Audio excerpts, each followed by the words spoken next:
Donald Trump is returning to Washington from his sunny holiday break in Florida in an upbeat mood, relaxed and rested, but many of his top aides are dreading what's to come in 2018.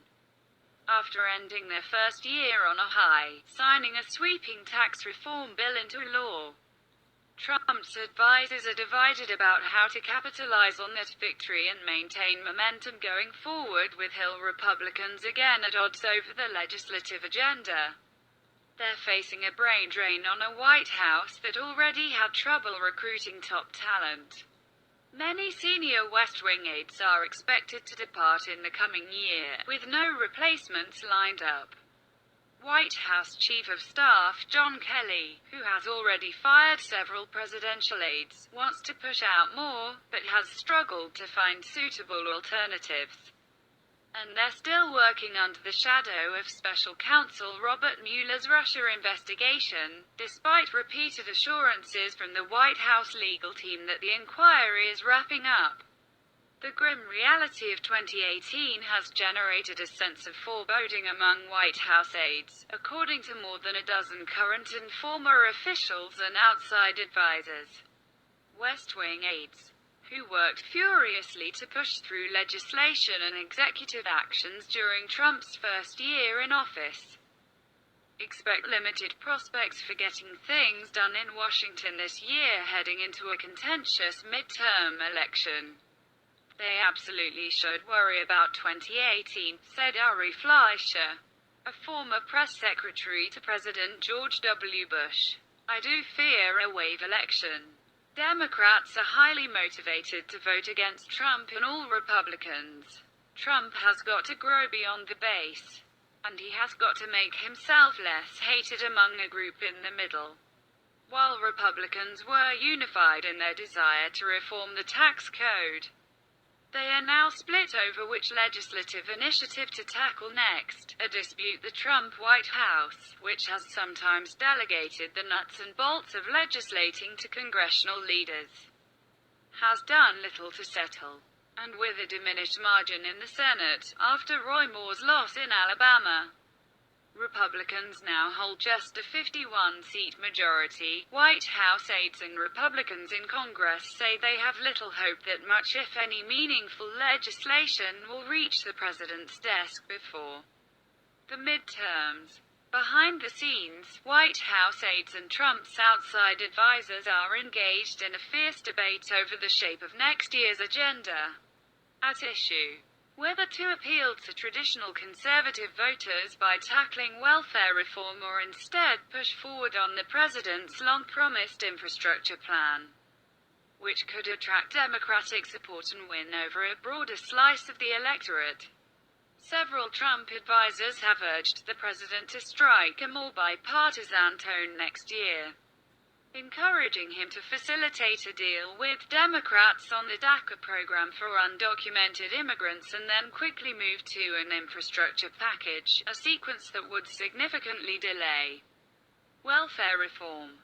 The advisors have told the president that passing infrastructure legislation could help Republicans hold the House, pointing to polling that shows the issue is popular with the public. Trump met before Christmas in the Oval Office with his former campaign manager, Corey Lewandowski, his former director of digital media, Brad Parscale, presidential counselor Kellyanne Conway, and others about the merits of each option, according to people familiar with the discussion. The president has privately told top aides at various points that he is eager to pursue both infrastructure and welfare reform. But Trump's top policy advisor on the subject, Paul Winfrey, recently left the White House to return to the Heritage Foundation. And the president has more recently signaled that he believes infrastructure has the best chance of winning bipartisan support and buoying Republicans in the fall.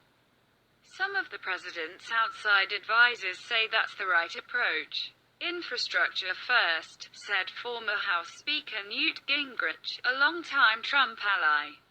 I wouldn't touch entitlements. There's zero reason to pick a fight on any of those in an election year. But House Speaker Paul Ryan has repeatedly said he is determined to reform welfare, Senate Majority Leader Mitch McConnell, however, has publicly dismissed the idea, telling National Public Radio that he is not interested in taking on the issue on a party line basis, and Democrats are in no mood to cooperate ahead of the midterms. Trump, McConnell, and Ryan are expected to settle their differences in a meeting at Camp David the first week in January, though one administration official said he nonetheless expects a lot of infighting. The president stormed into office with a series of executive orders, but questions also linger about what the president will be able to accomplish at the executive level in the coming year. Aides expect a renewed push on trade, including the possibility that Trump will slap China and other economic competitors with tariffs in the coming weeks. The issue was largely put on the back burner in recent months, so it wouldn't distract from tax reform, according to one White House aide. But the administration is weighing trade measures on everything from steel to solar imports, stoking deep concern among Trump's free market advisors that the president could spark a trade war. Administration officials have been working quietly for months to curb the influence of Trump's protectionist advisors. Though the White House's leading China critic, trade advisor Peter Navarro, has been sidelined, the president's free market aides fear their efforts have had little effect on Trump's thinking. Compounding this challenging legislative terrain is the departure of senior aides, including Deputy National Security Advisor Dina Powell to Jeremy Katz, the Deputy Director of the National Economic Council, as well as Winfrey, who was Deputy Director of the Domestic Policy Council. Few expect Gary Cohn, the Director of the National Economic Council, which has emerged as the White House's central policy-making hub, to stay in the administration until the end of 2018. Cohn, the former Goldman Sachs president who was integral in the passage of tax reform, is likely to depart either at the end of January or in August, at the close of the legislative session. According to a senior White House aide, Cohn has assembled a team of policy aides on the NEC, including Katz, who departs in late January, and many of his staffers are expected to follow him if he leaves. People familiar with plans for staff changes said Johnny DeStefano, already head of the White House Personnel Office and interim head of the Office of Public Liaison, will also oversee the White House's political affairs and intergovernmental affairs offices, a combined portfolio bigger than any that previous West Wing staff, including Valerie Jarrett under President Barack Obama or Karl Rove under President George W. Bush, ever held, one former White House official noted. The decision to elevate DeStefano, who struggled running the personnel office last year and was slow to fill positions, rather than bringing in outsiders, is another sign that the White House is having trouble recruiting new staff. Two people familiar with the hiring process said Trump's White House has had difficulty attracting outside talent as a result of the Russia probe, the complicated government vetting process, and the cap on federal employees' salaries. My advice to them is find younger people, Gingrich said of a president who favors generals, billionaires, and CEOs that he views as peers. There are lots of ambitious people who can do the jobs. He can lean on Kelly, while Kelly hires young people. Amid the churn, there is expected to be at least one constant for Trump, the presence, in the West Wing, of his family members Jared Kushner and Ivanka Trump, whom insiders say now plan to stay in Washington at least through the 2018 school year. After a rocky first year, when even the president questioned whether having family members serving in senior White House posts was a good idea after all, the marginalized power couple plans to start of 2018 with lower profiles and smaller, more defined portfolios than those they pursued in Trump's first year in office, according to a White House official. Ivanka Trump will continue to serve as a surrogate selling tax reform, promoting STEM and female entrepreneurs. Behind the scenes, she is expected to continue what the official called quiet talks around paid family leave. Kushner, meanwhile, will be working on Middle East peace, while also working on criminal justice reform, NAFTA negotiations and a potential infrastructure bill.